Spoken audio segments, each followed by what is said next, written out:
Hello दोस्तों, ABC coaching YouTube channel में आप सभी का स्वागत है। आप लोग कैसे हैं? आशा करता हूं कि आप लोग स्वस्थ और मस्त होंगे और अपनी बोर्ड परीक्षा की तैयारी बहुत ही अच्छे से कर रहे होंगे।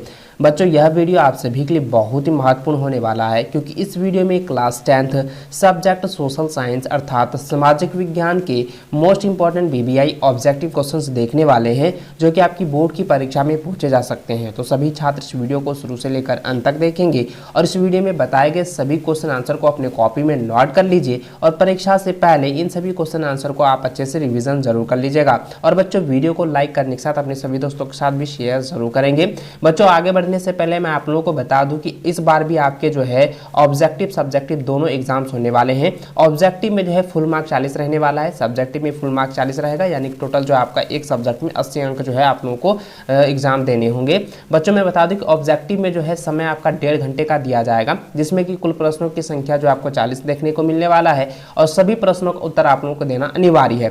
प्रत्येक प्रश्न जो होगा वो 1 अंक का होगा और प्रत्येक प्रश्न में आपको 4-4 विकल्प दिए जाएंगे। जिस प्रकार से आप यहाँ पर देख पा रहे हैं, ये क्वेश्चन जो दिया गया इसमें 4 विकल्प दिए गए हैं। इसी प्रकार से आपके जो है एग्जाम में जो है 4-4 विकल्प दिए जाएंगे और दोस्तों आपके जो इसको उत्तर देना है, जो कि आपके विकल्पित रहेंगे, यानी बहुकल्पिक सवाल जो दिए जाएंगे ऑब्जेक्टिव वाला, इसका जो आपका उत्तर देना है आपको ओमार शीट पर देने होंगे। जैसे कि आप यहाँ पे देख पा रहे हैं, आपको 4 विकल्प दिख रहे हैं, 4 यहाँ पे गोला दिख रहा है और इसी में से कोई एक गोला को आपको अच्छे से रंजित करना है, यानी रंगाना है। जैसे कि मान के लिए यहाँ पे प्रश्न दिया गया फ्रांस की क्रांति कब हुई थी, तो फ्रांस की क्रांति हुई थी 14 जुलाई 1789 ईस्वी को। तो अब देखिए ऑप्शन नंबर 1 को जो है सही है, तो यहाँ पर जो है ऑप्शन नंबर ये वाला जो है आपको पूरी तरह से अच्छे से जो है गोले को काला करना है। थोड़ा से भी आप मिस्टेक करते हैं तो आपका नंबर कट सकता है, इसलिए आपको अच्छे से इसको अच्छे कर लेना है। साथ ही बच्चों, मैं आपको बता दूं कि आप लोग जो है ना ओमार शीट को आप लोग अच्छे से प्रैक्टिस कीजिएगा, ठीक है, क्योंकि ओमार शीट जो है ये आपका जो ऑब्जेक्टिव वाला होता है ना,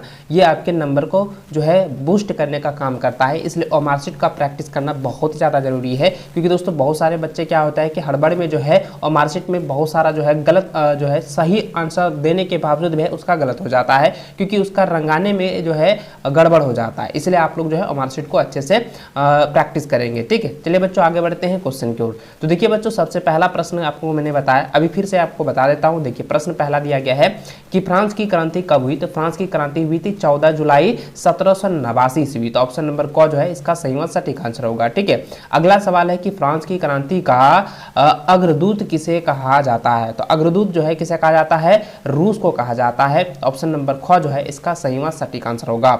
अगला प्रश्न है कि बिस्मार्क जर्मनी का चांसलर कब बना, तो बिस्मार्क जर्मनी का चांसलर कब बना था, 1871 ईस्वी। तो 1871 कहाँ है, तो ऑप्शन नंबर घ में है, ठीक है। ऑप्शन घ इसका सही व सटीक आंसर होगा।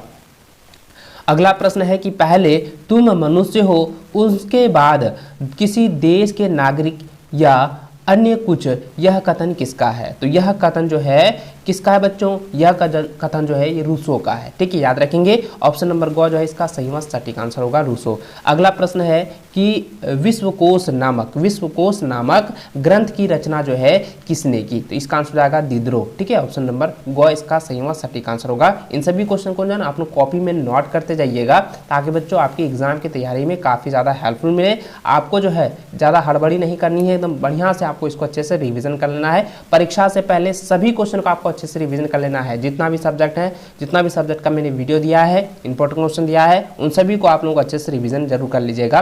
चलिए बच्चों, अगला प्रश्न देखिए दोस्तों, दिया गया है कि डिस्कवरी ऑफ इंडिया नामक पुस्तक के लेखक कौन है, तो डिस्कवरी ऑफ इंडिया नामक पुस्तक के लेखक है हमारे पूर्वभूत प्रधानमंत्री कौन पूर्वभूत है, पंडित जवाहरलाल नेहरू, ठीक है। तो इसको आप लोग जो है नोट कर लीजिएगा। सर्वप्रथम प्रधानमंत्री कौन थे, तो यही था पंडित जवाहरलाल नेहरू, यही होगा, ठीक है। तो यानी कि डिस्कवरी ऑफ इंडिया के जो लेखक हैं, रचनाकार है, वो है पंडित जवाहरलाल नेहरू। ऑप्शन नंबर ख जो है इसका सही व सटीक आंसर होगा। चलिए अगला प्रश्न की ओर चलते हैं। अगला प्रश्न दिया गया है कि यह किसका कथन है कि तुम मुझे खून दो मैं तुम्हें आज़ादी दूंगा, ये नारा दिया गया है। और इस नारे को आप लोगों बहुत बार आप लोगों ने जो है 15 अगस्त में, 26 जनवरी में या कोई इंटरनेशनल फेस्टिवल में आप लोगों ने ये नारा को बोला होगा, ठीक है। तो यहाँ पे क्या हो जाएगा, यह कथन किसने दिया कि तुम मुझे खून दो मैं तुम्हें आज़ादी दूंगा, तो इसका आंसर क्या हो जाएगा, सुभाष चंद्र बोस, ठीक है। ऑप्शन नंबर जो है ग इसका सही आंसर होगा। या प्रश्न दोस्तों ये भी पूछा सकता है कि तुम मुझे खून दो मैं तुम्हें आज़ादी दूंगा, या नारा जो है किसने दिया था? तो इसको आप लोगों को अच्छे से याद रखना है, किसने दिया था? सुभाष चंद्र बोस ने। तो ऑप्शन नंबर ग जो है इसका सही व सटीक आंसर होगा। अगला प्रश्न है कि बंगाल का विभाजन कब हुआ? तो बंगाल का विभाजन हुआ था 1905 में, ठीक है। तो ऑप्शन नंबर ग जो है इसका सही आंसर होगा। अगला सवाल है कि संथाल विद्रोह के नेता कौन थे? तो संथाल विद्रोह के नेता थे सिद्धू और कानू, ठीक है। ऑप्शन नंबर जो है घ इसका सही व सटीक आंसर होगा। चलिए अगला प्रश्न है कि खिलाफत आंदोलन का प्रमुख नेता कौन थे? तो खिलाफत आंदोलन के प्रमुख नेता कौन थे बच्चों? इसको आप लोगों ने बहुत बार पढ़ा होगा, क्योंकि दोस्तों ये जो है ना रिपीटेड सवाल है। तो इसका आंसर हो जाएगा मौलाना मोहम्मद अली और मौलाना शौकत अली, ठीक है। तो ऑप्शन नंबर जो है ख इसका सही आंसर होगा। अगला सवाल है कि हमारे पर्यावरण में उपलब्ध प्रत्येक वस्तु जो हमारी आवश्यकताओं को पूरा करने में प्रयुक्त की जाती है या की जा सकती है और जिसको बनाने के लिए प्रौद्योगिकी उपलब्ध है, जो आर्थिक रूप से स्वभाव और सांस्कृतिक रूप से मान्य है, उसे क्या कहते हैं? तो उसे हम लोग क्या कहते हैं बच्चों? उसे हम लोग कहते हैं संसाधन। क्या कहते हैं? संसाधन कहते हैं। ऑप्शन ख इसका सही व सटीक आंसर होगा। अगला प्रश्न है कि भूमि निम्नीकरण में निम्नलिखित में से किसकी भूमिका नहीं है? तो भूमि निम्नीकरण में जो है निम्नलिखित में से ये चार जो ऑप्शन दिए गए हैं इसमें बताना है कि इसमें जो है किसकी भूमिका नहीं है। तो देखिए बच्चों यहाँ पे दिया गया है वनों का काटना, ये तो जो है इसकी भूमिका है। अति पशुचारण ये भी भूमिका निभाती है, और खनन ये भी भूमिका निभाती है। लेकिन दोस्तों मधुमक्खी पालन ये भूमिका नहीं निभाती है। तो यहाँ पे ऑप्शन नंबर जो है घ इसका सही आंसर होगा, ठीक है। चलिए अगला प्रश्न दिया गया है कि भारत के कुल क्षेत्रफल का कितना प्रतिशत भाग मैदानों के रूप में पाया जाता है? तो बच्चों इसका आंसर क्या हो जाएगा? 43% क्षेत्र, ठीक है। 43% क्षेत्र जो है मैदानों, ठीक है, याद रखेंगे, मैदानों के रूप में पाया जाता है। अगला प्रश्न है कि लौह अयस्क किस प्रकार का संसाधन है? तो लौह अयस्क जो है अनवीकरणीय योग संसाधन है। तो ऑप्शन नंबर जो है घ इसका सही आंसर होगा। और बच्चों आप मुझे कमेंट करके जरूर बताइएगा कि अनवीकरणीय योग संसाधन किसे कहते हैं और नवीकरणीय योग संसाधन किसे कहते हैं। आज इसका आंसर मुझे कॉमेंट बॉक्स में जरूर दीजिएगा, ठीक है। चलिए आगे प्रश्न की ओर चलते हैं। अगला प्रश्न दिया गया है कि गुलाबी सिर वाली बतख किस जातियों में शामिल है? ठीक है, याद रखेंगे ये क्वेश्चन जो है काफी बार पूछा गया है कि गुलाबी सिर वाली बतख किस जातियों यानी किन जातियों में शामिल है। तो इसको याद रखेंगे दोस्तों, ये जो है लुप्त जातियों में शामिल है, ठीक है, याद रखेंगे ये लुप्त हो चुका है। ऑप्शन नंबर घ इसका सही व सटीक आंसर होगा।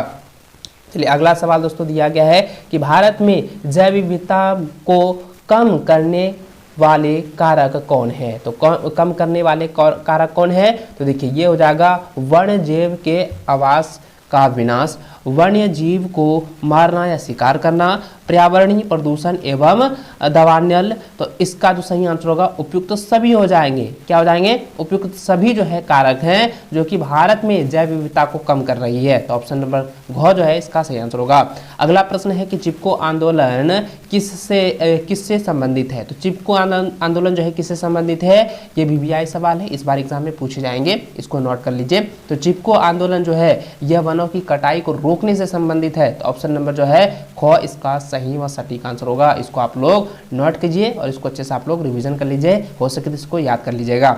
अगला प्रश्न है कि जल की कमी के क्या कारण है? तो जल की कमी के क्या कारण होते हैं बच्चों? तो जल की कमी के कारण जो है अतिशोषण होते हैं, अत्यधिक प्रयोग जल किया जाता है, ठीक है। तो समाज के विभिन्न वर्गों में जल का असमान वितरण होता है, जिसके कारण से जो है जल की कमी होती है, इसलिए इसका सही आंसर हो जाएगा उपयुक्त सभी हो जाएंगे। ऑप्शन नंबर घ इसका सही व सटीक आंसर होगा।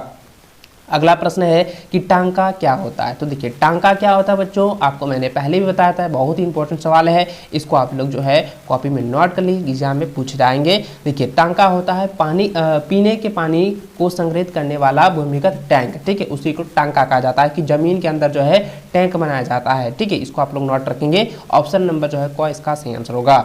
अगला सवाल दिया गया है कि सन 2005 तक कितने लोगों के जल की कमी झेलने की भविष्यवाणी की गई है? तो देखिए कितने लोगों की जो है जल की कमी की भविष्यवाणी जो है की गई थी 2005 ईस्वी में। तो याद रखेंगे दोस्तों 20 करोड़ ठीक है, याद रखेंगे। कितना हो जाएगा आंसर इसका? हो जाएगा 20 करोड़। ऑप्शन नंबर जो है क इसका सही आंसर होगा।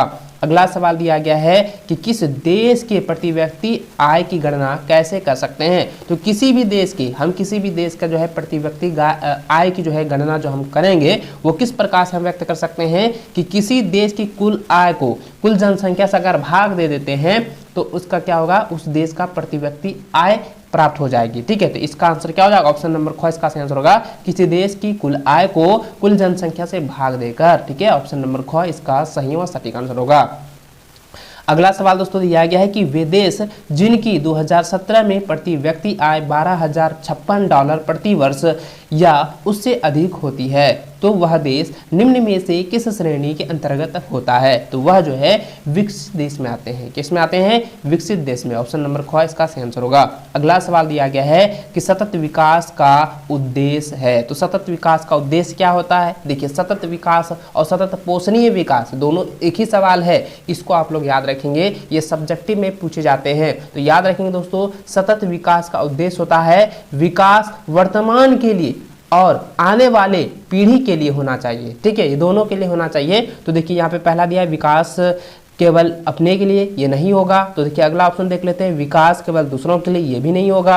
और तीसरा ऑप्शन दिया गया है कि विकास वर्तमान के लिए एवं आने वाली पीढ़ी दोनों के लिए होना चाहिए। इसलिए दोस्तों यही ऑप्शन सही होगा। ऑप्शन ग इसका सही व सटीक आंसर होगा। चलिए अगला सवाल दोस्तों दिया गया है कि निम्नलिखित में से किस राज्य की साक्षरता दर सबसे अधिक है? तो किस राज्य की सबसे साक्षरता दर जो है सबसे अधिक है? तो केरल राज्य की। ऑप्शन नंबर ग इसका सही आंसर होगा। अगला सवाल दिया गया है कि यदि एक देश का प्रति व्यक्ति आय ₹500 है तथा जनसंख्या जो है 5000 है तो उस देश की कुल आय निम्न में से कौन होगी? तो देखिए यहाँ पे ये कहता है कि अब उसकी जो है कुल आय क्या होगा बच्चों? तो यहाँ पे इसको और इसके साथ जो है गुना कर दीजिए। इसको हम गुना करने के बाद क्या हो जाएगा? तो ये हो जाएगा, देखिए ऑप्शन नंबर ख हो जाएगा। ऑप्शन नंबर क इसका हो जाएगा 25 लाख। ठीक है, ऑप्शन नंबर जो है क इसका सही व सटीक आंसर होगा।